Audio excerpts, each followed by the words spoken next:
Unha das actuacións xa adxudicadas é a segunda fase do proxecto de ampliación da rede municipal de abastecemento de auga, así como a rede de saneamento, o núcleo de Vilas, na parroquia de Asados. O orzamento desta importante obra, que dará servizo a unhas 14 vivendas, ascende a preto de 195.000 euros. Adxudicamos recentemente a segunda fase das obras para a dotación de abastecemento e saneamento no núcleo de Vilas, en Asados. A previsión é que entre finais do ano e a comezos do ano próximo, do ano 26, estén xa en execución estas obras que veñen a completar unhas que fixemos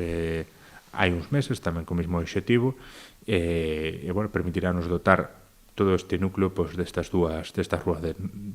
redes. O montante total da actuación ronda os 200.000 euros e finánsese con cargo ao pos da Diputación da Coruña. Hai uns días tamén adxudicaban o proxecto de ampliación das redes de abastecemento de auga e saneamento nos núcleos de Or e Meiquiz, na parroquia de Leiro, e vaise licitar en breve outra actuación para ampliar a rede de abastecemento de auga entre Corques e Outeiro, na parroquia de Taragoña. A obra para a dotación de redes de abastecemento e saneamento nos núcleos de Or e Meiquiz, na parroquia de Leiro, cun importe tamén semellante ao anterior e que tamén se financia con cargo ao pos da Diputación da Coruña,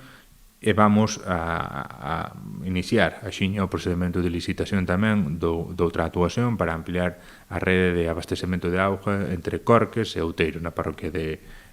Taragoña. Neste caso o importe é algo inferior, ronda os 90.000 euros, e tamén, como estes son anteriores, enmárcase dentro do plan de obras da Diputación da Coruña, non? Dende o Concello tamén informaron de que deron luz verde a outro importante proxecto para a ampliación das redes de abastecemento e saneamento no lugar de Villanustre, na parroquia de Asados, cun orzamento de preto dos 200.000 euros. En definitiva, actuacións todas elas importantes de cara á mellora de servizos básicos, que supoñen un orzamento moi elevado, cun investimento total de preto dos 800.000 euros. Un montante de obras elevado que nos está permitindo, en todas estas áreas que menciono, renovar viales, ampliar redes e ir mellorando as infraestructuras municipais en distintas zonas do noso municipio.